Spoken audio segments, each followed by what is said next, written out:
wonder for this moment. We gathering. The biggest major coming. We gathering. Behold, diaspora buzzing. We gathering. I gathering, you gathering, together we gathering. Come along, home. St. Peter's Regathering activities have so far brought communities together in a lively celebration of heritage and unity as its people gather to honor their roots, share their stories, and embrace the rich culture that defines St. Peter. Through music, storytelling, and community-driven events, the celebrations are a testament of the spirit of St. Peter's parishioners. I'm Joshua Hinkson. Thanks for joining us. A key part of the events over the past week was the recognition of those who have shaped the parish and left an indelible mark on its history. As part of this effort, the Heroes of St. Peter presentations took place at schools across the parish, offering students a closer look at the remarkable individuals who have paved the way for our progress. One such event saw Parliamentary Representative Colin Jordan engaging students of the All Saints Primary School in an inspiring discussion. He used the example of the late Owen Arthur, former Prime Minister and representative for the area, and he shared the words of wisdom, encouraging students to dream big, work hard, and carry forward the values that have defined the great men and women of St. Peter. Former Prime Minister Arthur he is the longest serving Prime Minister up to this point, the longest serving Prime Minister in Barbados' history. He is also the only Prime Minister who, and he liked to say this pretty often, the only Prime Minister who represented the constituency that he was born in. He was born in St. Peter. He represented St. Peter while he was Prime Minister. Now, Prime Minister Arthur, his wife, and he has a wife and two daughters, and they're still alive. Julie is his wife, and he has two daughters, Sabrina and Leah, and a granddaughter, Isabel. Anybody can guess the games that Prime Minister Arthur liked? No, he did not like football. Right in the corner, young lady. Cricket. He loved cricket. Loved cricket. And he used to play cricket. He played cricket here at All Saints. He loved cricket. That was his favorite. He also liked to play two other sports that you don't run around to play. No, you run around to play netball. Dominoes, he liked dominoes. Another one. Sorry? No, not chess. Cards. I was trying to remember I think it was whist. One of the card games. But he liked dominoes and cards. But he loved cricket. Really, really loved cricket. Now, there are a few things that I want to share with you about him in terms of how he used to think. And it is important because some of you are going to become great carpenters. Some of you are going to become great masons. Some of you are going to become good nurses. Some of you are going to become good doctors. Some of you are going to become, a lot of you want to become prime minister. You all want to do something. And Mr. Arthur, while he was at school, wanted to be good at whatever he was going to do. So I want to share with you some things that have guided him so that he could become such a great person, a prime minister and somebody who was well loved all across the Caribbean. Now, he believed in education, and I have to repeat that. Prime Minister Owen Arthur, believed in education. He grew up and saw all around him a lot of poverty, a lot of poor people. And he decided very early that education is what would take him out of poverty. So he valued education. And even when he was at university, he did not always have enough money for a bus fare. And he would say to us that sometimes he would have to walk. Sometimes he would have to walk to get home from university. So he valued education. And I want you to value your education as well. He would want you to value your education because he loved All Saints. He tell everybody that he went to school at All Saints. What do you call All Saints? Do they still call it the college? No, they don't. Anyway, it used to be called the College on the Hill. The Beacon on the Hill. Okay, you all have modernized it. Back then, we didn't know words like beacon.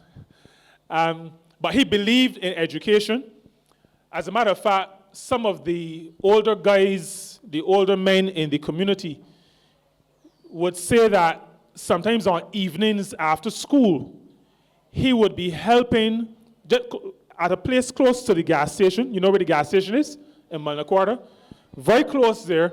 He would be helping other boys with their homework because he was pretty bright, and he would help others to learn what they didn't understand, to understand what they didn't understand. And that's one of the things that you need to do. Education is important. If there is somebody around you who is not getting through with their work, you need to help them.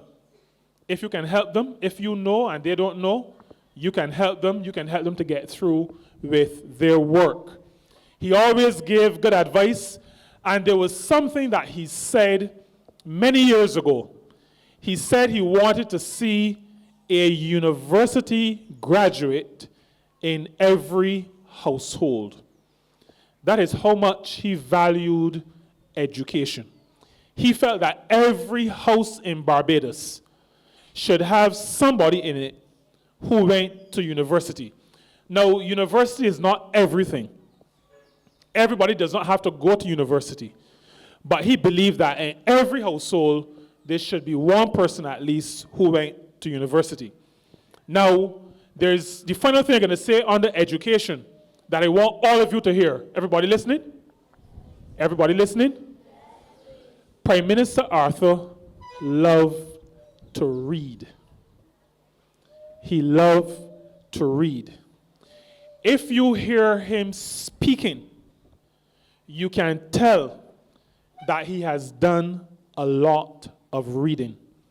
And people always talked about it because you could tell that what he was saying had the benefit of having read what a lot of other people had said. A significant part of your education is reading. You have to read. You have to read. Reading is how you learn best. You learn by doing, you learn by hearing, but reading is important. And Prime Minister Arthur loved to read. Now, Prime Minister Arthur was also very, very big on punctuality. Prime Minister Arthur was always on time. Always on time. And he got very upset when people were late. Very, very upset when people were late. And I had an experience with him, the details of which I will not go into, but there was a time when I saw him very upset when somebody was being late. So he was always respectful of people's time.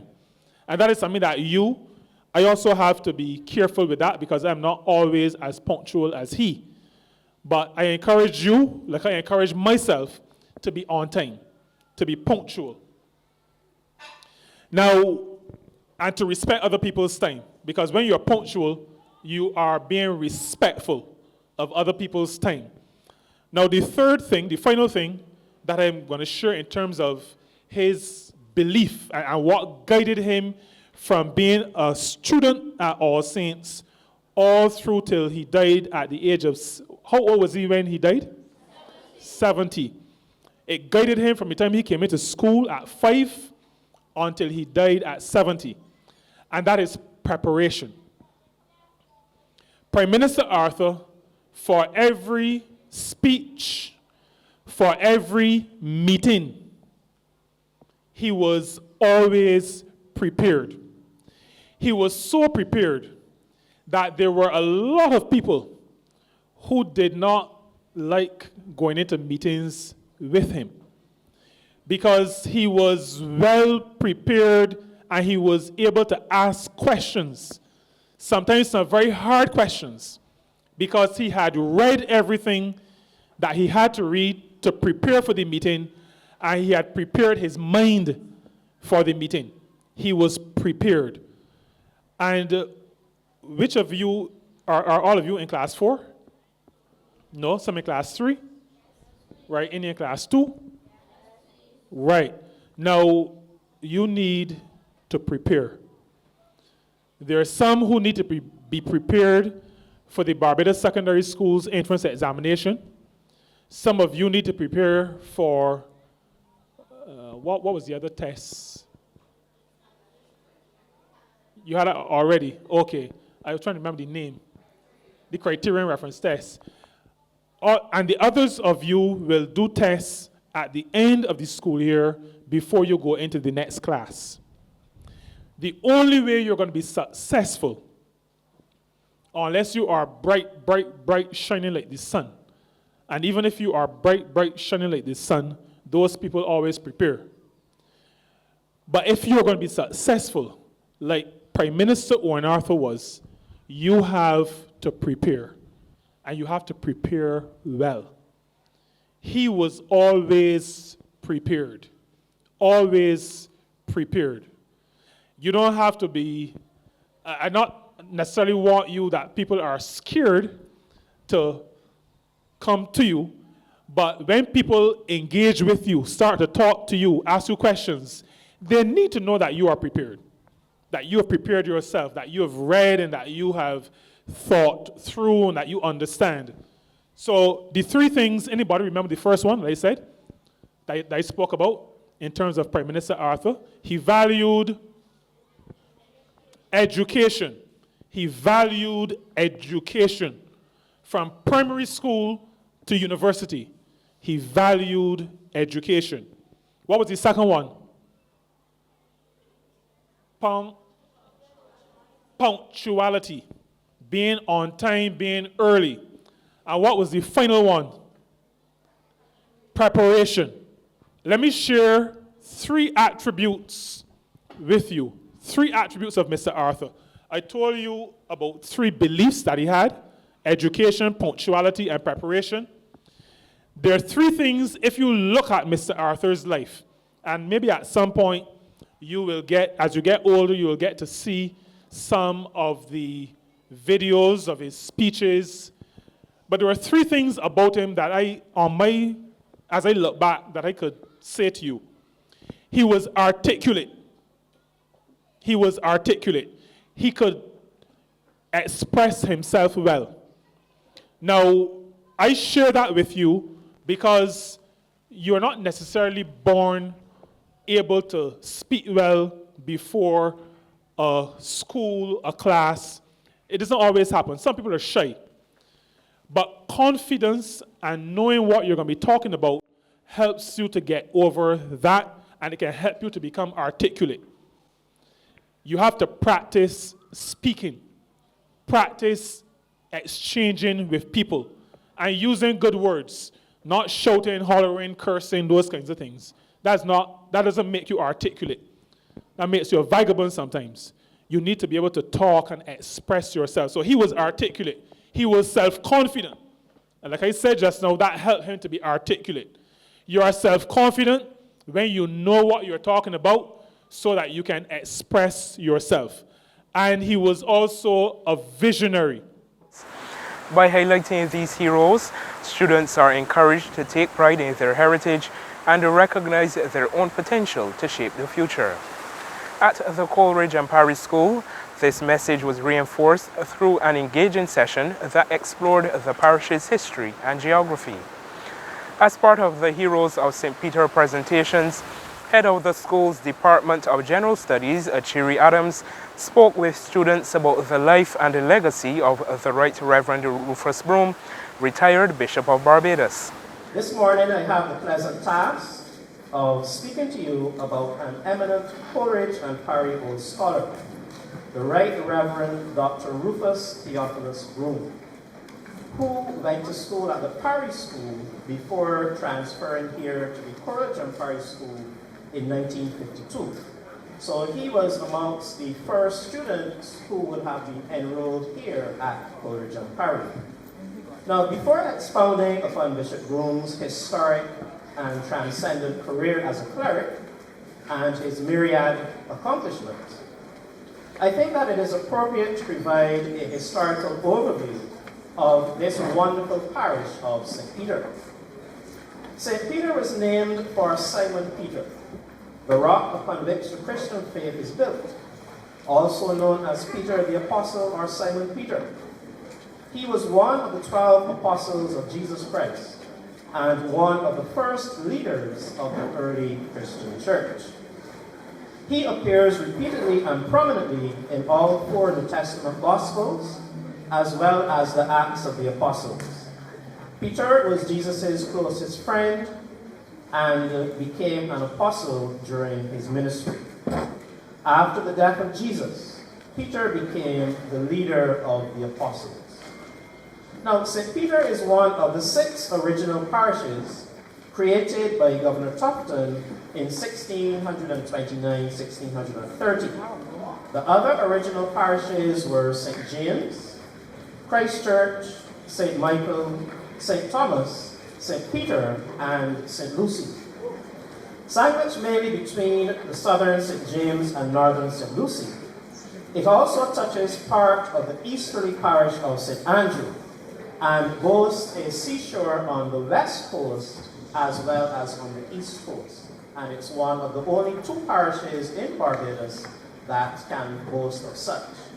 The parish is the 3rd smallest in Barbados, St. Joseph being the smallest, followed by St. James, then St. Peter, which is about 8,330 acres in size. Now, an interesting fact that many of you may not know is that Speightstown was originally in the parish of St. Thomas. However, what would have happened in the 1620s was the parish boundaries were changed and the parish of St. Peter expanded its boundaries southward, so that now meant that Speightstown was in the parish of St. Peter and not St. Thomas anymore.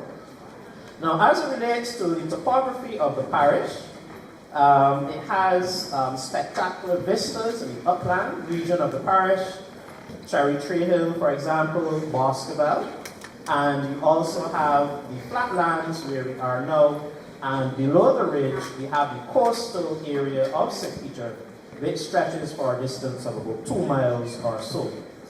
Now, just a little information here about Speightstown. Speightstown, as many of you may know, was named originally after William Speight. Well done, first farmers, you're paying attention in class. And he was an influential settler in the parish of St. Peter, very wealthy, owned many plantations, and Speightstown takes its name from William Speight. Now, Speightstown became very important as a port city, an entrepot. What would happen is that the sugar, the molasses, and the rum, which was produced in the north of Barbados, would have been carted to Speightstown and placed on ships, and those ships would then make the transatlantic crossing to Britain, and latterly they would have crossed to go to the United States, especially the Carolinas.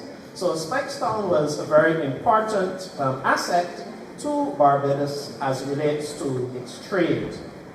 Now, I'm here to speak principally about Bishop Rufus Theophilus Brome. Bishop Brome was a renowned theologian. That means a biblical scholar. He is a graduate of Codrington College and Yale Divinity. He was first ordained as a deacon in 1961 and ordained as a priest in 1962. He served as rector of St. Bartholomew and St. Martin's churches in Antigua, and upon his return to Barbados, served as rector of Holy Trinity and St. Peter's Parish Church. Prior to being elected to the see by the houses of the Anglican Diocesan Synod, Bishop Brome was appointed Archdeacon of Barbados. Bishop Brome succeeded Bishop Drexel Gomez, who was Bishop of Barbados for 20 years. Now, please note that Bishop Brome broke the color barrier. What do we mean by that? He was the first black Barbadian bishop. Prior to him being installed in that office, the bishops of Barbados, Bishop Coleridge, Bishop Parry, after whom the school was named, they would have been expatriates, persons from England, and throughout the centuries, you had white men who were the Bishop of Barbados. So he broke the color barrier. Remember earlier I said that he had a trailblazing career as a cleric. Now, Bishop Brome was a good student, and as I mentioned earlier, he went to the parish school in St. Lucie, and then he transferred here to the Coleridge and Parish School, where he excelled academically. And that is a message to all of you students who are gathered here this morning. Despite your personal circumstances, despite your economic background, I need all of you to understand that education can transcend your experience and can propel you in life. So please make sure that when you come to Coleridge and Parry on a daily basis, that you are paying attention, you are attentive, you are listening, you are doing what you ought to do, because your education here will set a firm foundation for many years after you leave Coleridge and Parry. Now, as it relates to Bishop Brome and the parish of St. Peter, he was the rector of the St. Peter's Parish Church from 1971 to 1991. And during his stewardship, the church was dubbed the Cathedral of the North. He was a transformative leader. He was a person that was very wise, and he would make sound decisions, he would listen to advice, and he also inspired the congregation. During his tenure, he would have overseen a number of developments at the St. Peter Parish Church, and I will just list a few of them. A junior choir would have been formed. The Anglican Young People's Association also would have been established. The Church Army, the Mothers Union, the Men's Fellowship, all of these are organizations within the church that would have either started or developed under Bishop Brome's stewardship. He changed Sunday school from evening to morning. A church girls brigade was started, and also Boy Scouts. And for those of you who live in the parish of St. Peter, you may know that there is a nursery attached to the St. Peter's Parish Church, which is named in honor of Bishop Brome. And that nursery would have started when he was the rector of the church. So during his time at St. Peter, much work was done. Now, what did Bishop Brome do during his tenure as Bishop of Barbados? Many things. During his episcopacy, Bishop Brome paved the way for the implementation of a number of bold and progressive measures, and I will list a few of them. Women were ordained into the priesthood of the Anglican Church. He established a diocesan health scheme for the clergy and employees of the synod. He created a fund for the ongoing training of clergy, and he was at the forefront of national concerns such as HIV/AIDS education and caring for those addicted to drugs and alcohol. He was also the chairman of several boards of management of various schools. He was a member of the Police Service Commission, a member of the local Privy Council, Deputy Chairman of the Committee for National Reconciliation, amongst other things. After retiring, he took up a post in the United States for a number of years, and then when he returned to his native land, he took up a post at the St. James Parish Church. Now, I can fondly remember being in church on Sundays and listening to Bishop Brome's sermons, which were spectacular. And his preaching was so inspirational and educational that persons from other Anglican churches would come to St. James to listen to him, and persons from other Christian denominations would also visit St. James Church to listen to Dr. Brome. Now, as it relates to you students who are gathered here, we are honoring one of our own. And the message to you is simple. If you have faith, if you are committed, you too can achieve great things.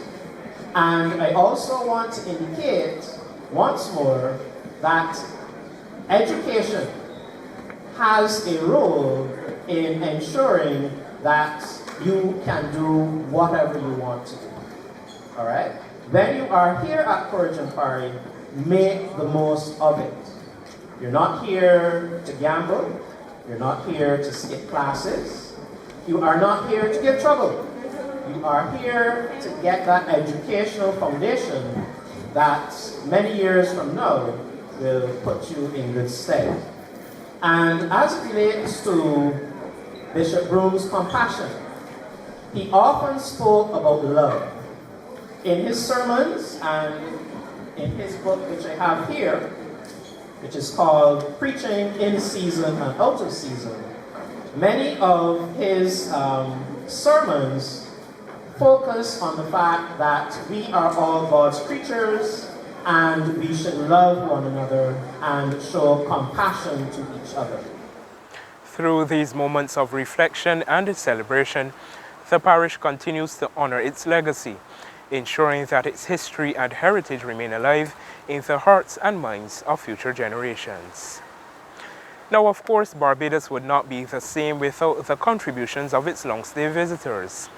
While it is essential to honor our own, it is equally important to recognize those who may only call this island home for a season, yet leave a lasting impact. Their presence weaves into the fabric of our culture, our economy, and our communities, helping to shape Barbados into the nation it is today.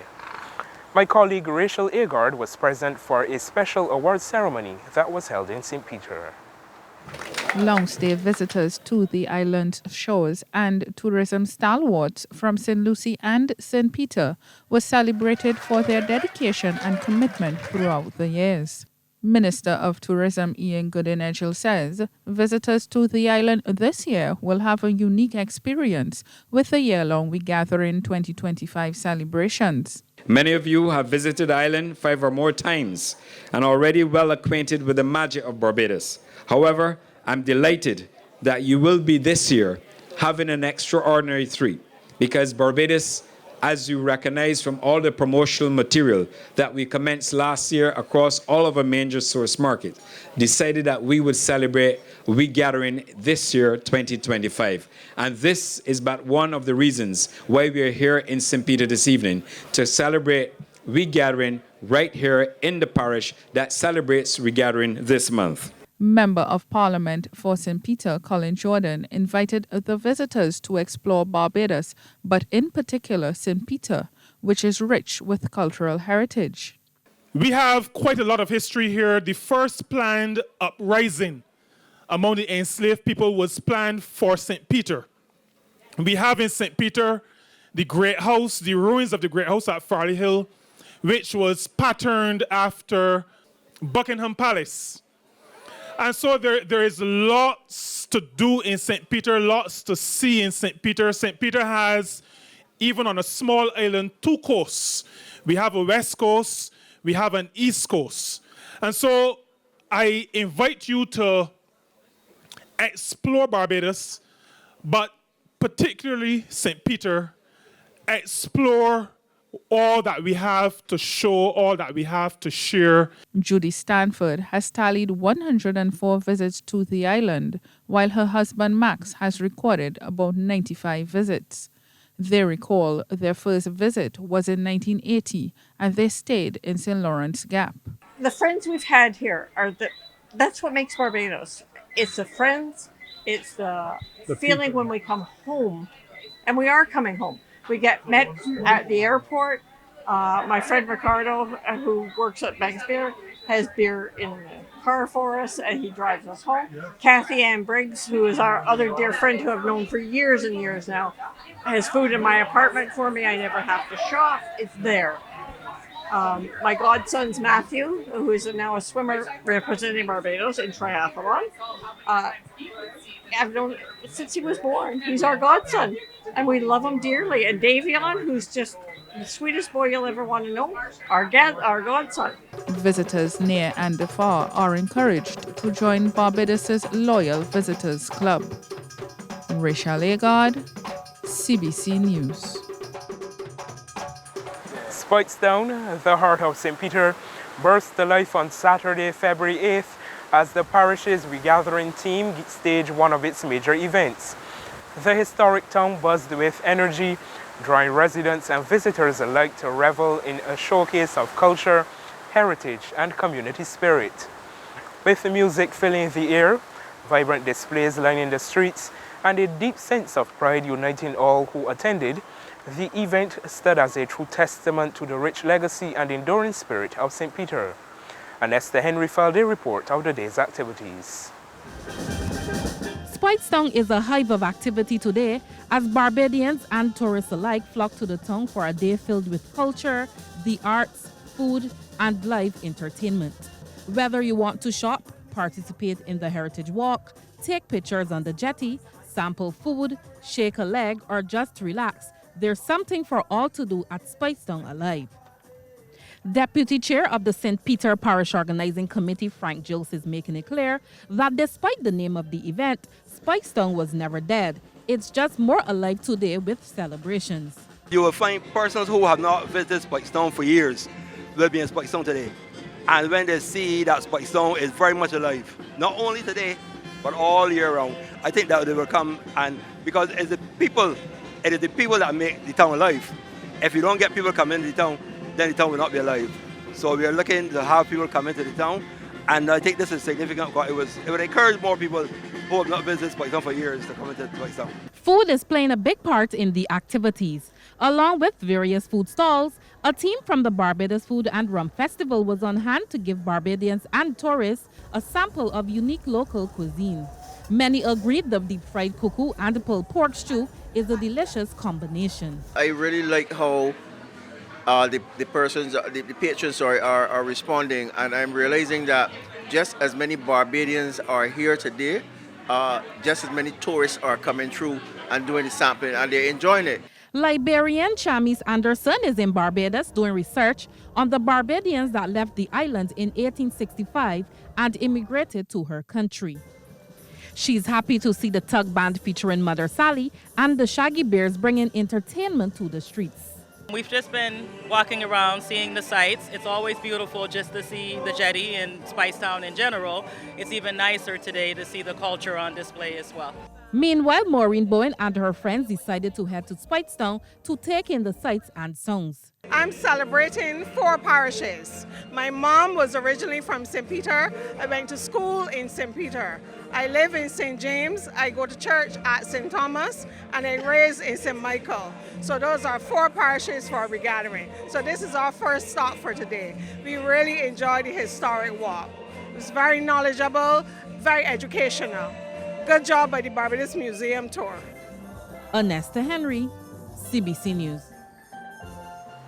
With the celebrations in historic Speightstown, the excitement continued throughout the day well into the night. The streets remained alive with music, laughter, and the unmistakable energy of a community coming together to honor its heritage. In this week's recap of regathering activities, we'll bring you a number of interviews, captivating performances by talented cultural practitioners, and showcases of the parish's artistic and historical legacy. It was a day and a night to remember, and now you get to relive that magic.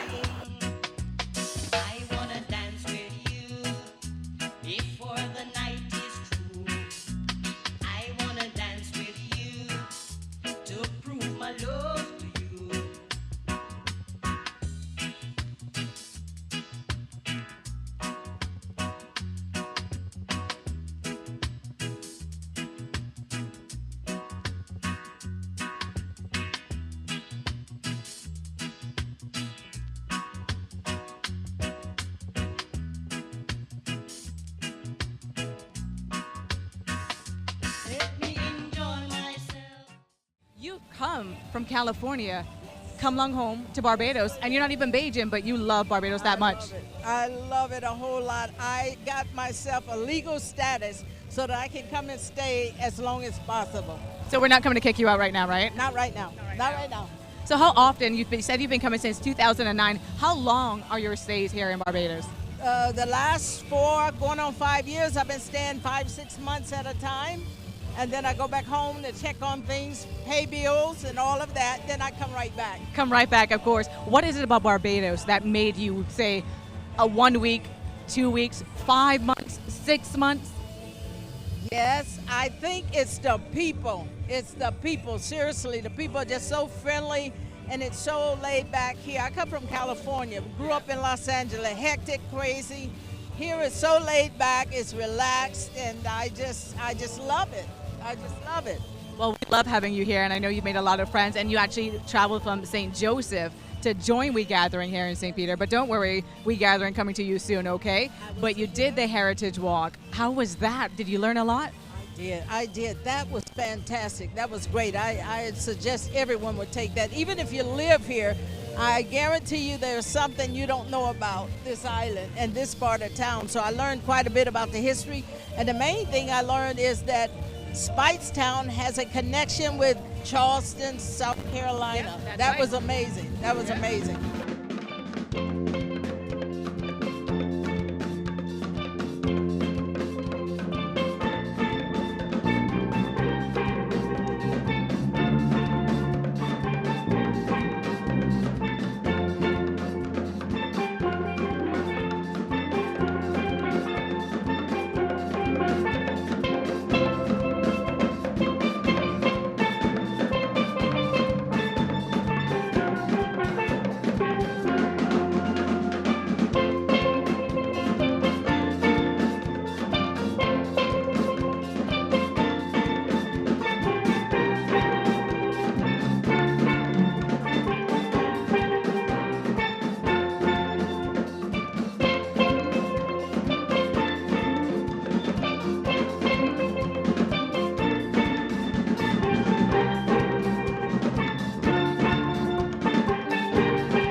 I grew up watching the fishermen go off to sea in the wee hours of the morning, rowing those Moses out into the deep blue to launch, pedal and lister, crank those engines and set course for flying fish ground or hunting dolphin to sell by the pound.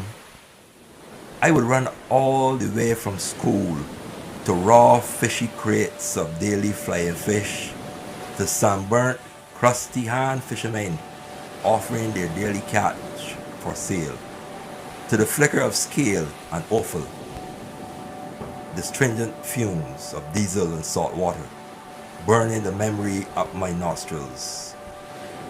I grew up with fishermen, seeing them relax after a hard day, listening to their rhythmic cursing voices telling tales of adventures at sea and the vast ocean that even now seems to beckon me. I grew up with sea spray in my eyes and the cries of hawkers bellowing against the backdrop of fish cloud draped skies. The evening's setting sun was the fisherman's friend. An arduous day of salt splash fag now brought to the end. The cycle will continue between fish and men. Now, when I watch crimson sunsets off 6 Miles coastline at the end of day, I can't help remembering fishermen lost at sea, like Sylvan and Piquet. I can't help remembering the flying fish gone from our bay, elusive as a nocturnal thief, doing their silvery dance now at Boko Reef. I still watch the fishermen each chance I get going down to the sea and listen to the sound of the conch shell. Fish, fish, catch of the day. I still watch those fishermen at 6 Miles Bay. What an incredible piece of prose, and it lives on today, and we are alive in Speightstown. We've got Frank Jilks in the gallery. How are you doing, Frank? Good, I'm great. Excellent. Yes. How unique it must be to see yourself in action on TV, going through the emotions and putting together all of the phrases that properly portray what you were thinking in that moment. Yes, I'm glad. I'm really thrilled to see Speightstown alive. Not to suggest that Speightstown was dead, but it really could have do with some life, and now we are having real life in Speightstown. You know, I can almost say it's like the life of the town. Today is like the life of the town, right? We're really, really alive. And if you are not in Speightstown, you need to come on down to Speightstown and enjoy what we have to offer down here. We have a range of activities going on. We have a lot of culinary delights that you can enjoy in Speightstown. All Bajan stuff, all St. Peter stuff. So we're inviting everyone to come on down and enjoy it. There's one thing you can always tell about somebody from St. Peter. They're always inviting you to come down. They're always like, we don't come down. What is it about St. Peter, particularly Speightstown, that people really need to come down and see for themselves? I think Speightstown has its own unique character. It's the look of Speightstown. It has a historical heritage look about it, and it's significant that we are celebrating heritage around our month, because Speightstown is the heritage town of Barbados. As you know, we were the first trading town. We traded with Bristol in England. Thus, they had the name for Speightstown many years ago, Little Bristol. And this was also the town that the Barbadian adventurers sailed from that colonized the Carolinas. So this is a historic town. The architecture, if you look at the architecture in Speightstown, it still reflects that rich history of Speightstown, which is tied up with not only the English, but the Jews and some Dutch as well. But right here where we are is Orange Street. Yes. And the architecture along Orange Street suggests that there's a Dutch influence. And this was the location of the largest fort, Orange Fort. You're a member of the organizing committee as well. What is it that you wanted, ultimately, the committee to be able to bring out for us to experience here today?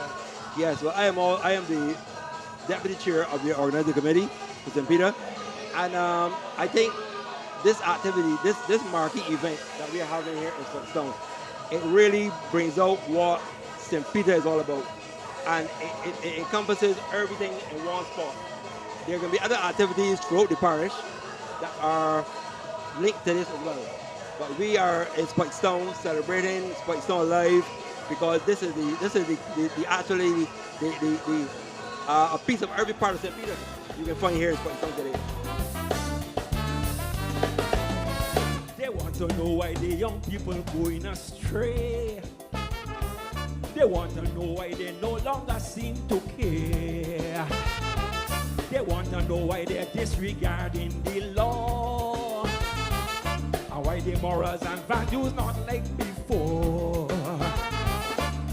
talking about the life the youth living, the materialism they're worshiping. The adults pretend they can't see the problem, but I know if they would listen, hear what the youth asking. Let me get you people. And they want to know where the media in this land expect the young people to go when they treat criminals like heroes.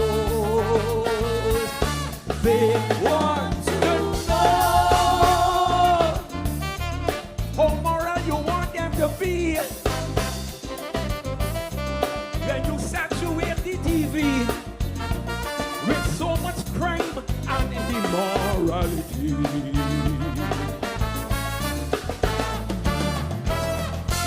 They want to know, they want to know, they want to know. Tell them, you got to tell them.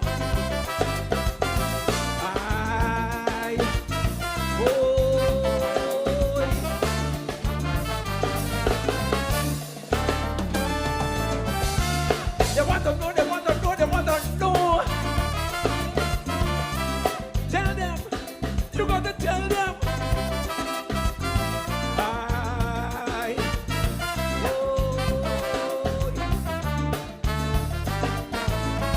They want to know why the youth putting love aside and why they don't feel that the truth could set them free. They want to know why they lacking national pride and why they disrespect the heroes and history. They talk about lack of honest discussion and about political tribalism.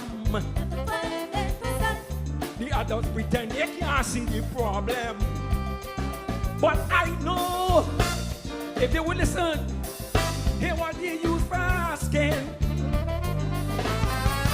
They want to know. Let me hear you people. Why under some past governments, independence will come and go, and no one ever mentioned borrow, they must give a borrow. They want to know why borrow from Walker and Stone when talking about the trade union. Forget to mention Bradley and that. They want to know, they want to know, they want to know. Tell the youth, tell the truth, tell the youth.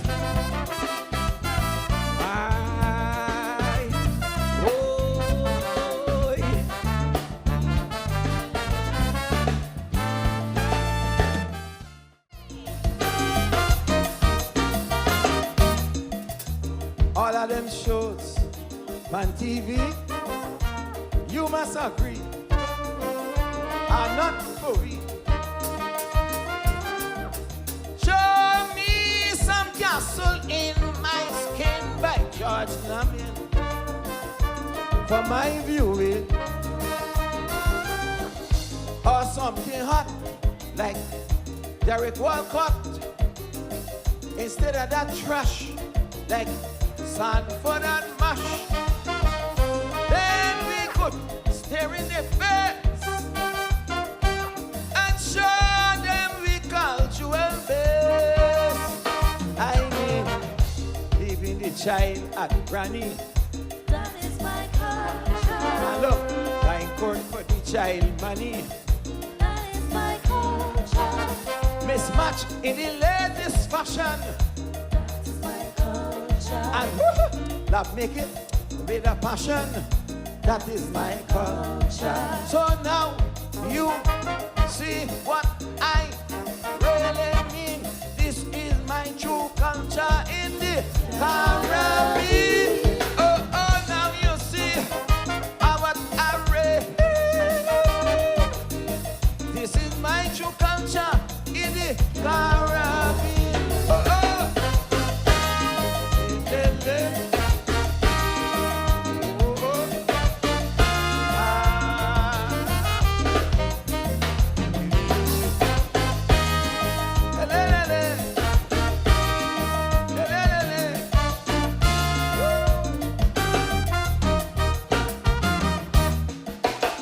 cultural penetration that's happening, it shows one thing.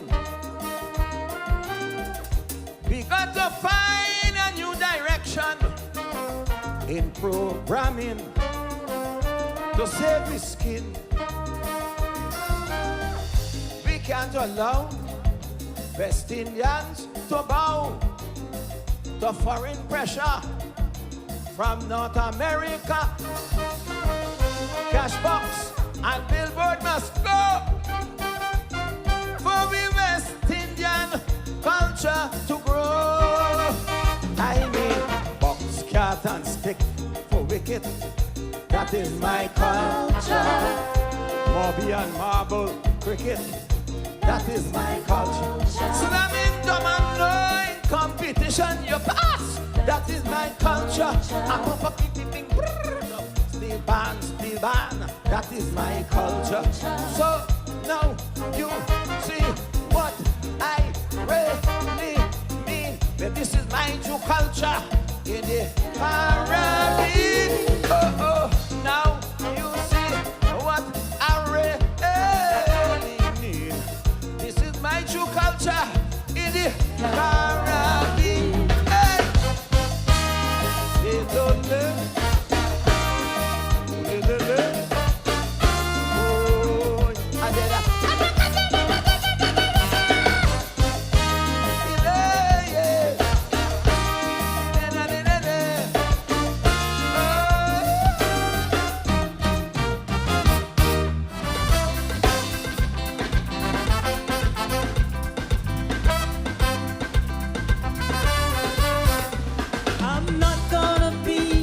Your standby love, your standby love. I'm not gonna be your standby love, your standby love anymore. Now I heard that you are telling your friends that I'm your standby love. You say you got me where you want me, you use me every time you want to. Knowing how much I go through with you, I know the rumor can be a lie. So you better start looking for a new standby love, 'cause the one you had just got out. I'm not gonna be your standby love, your standby love, your standby love. I'm not gonna be your standby love, your standby love anymore. Sometimes weeks roll by and I don't see you, I don't know where you are. Lonely, restless nights, I stayed up late, just hoping so much that you'd call. And while you are out having your fling, you keep me waiting and suffering.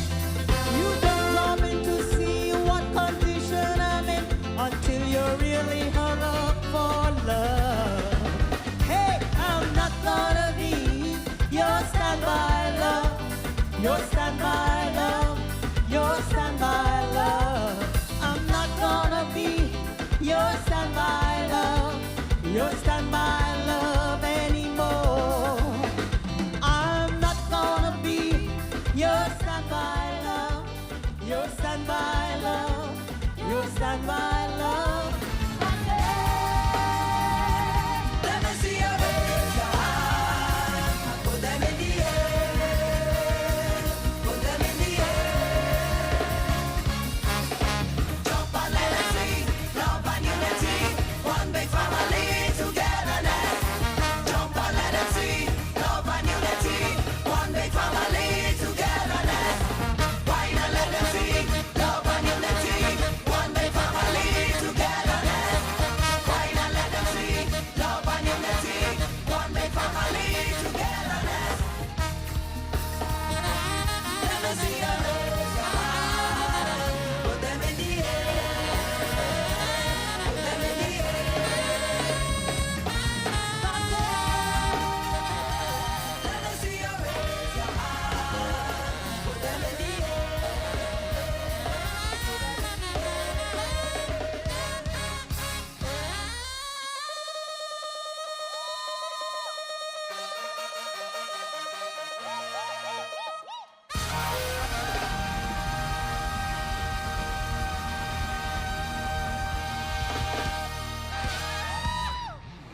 Well, Speightstown, the heart of St. Peter, was transformed into a living canvas of culture and community.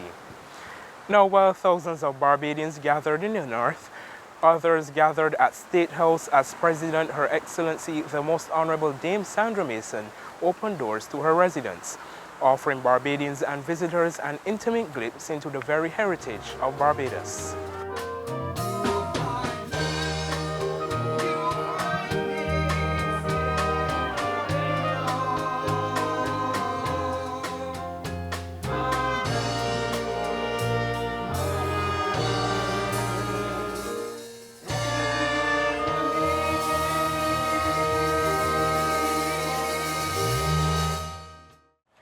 These gatherings are a vivid expression of who we are.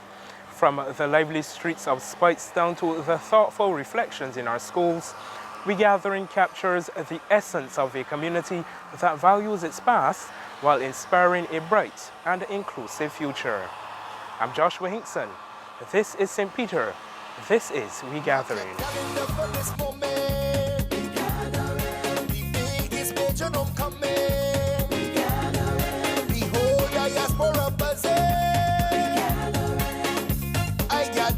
You gathering, together we gathering.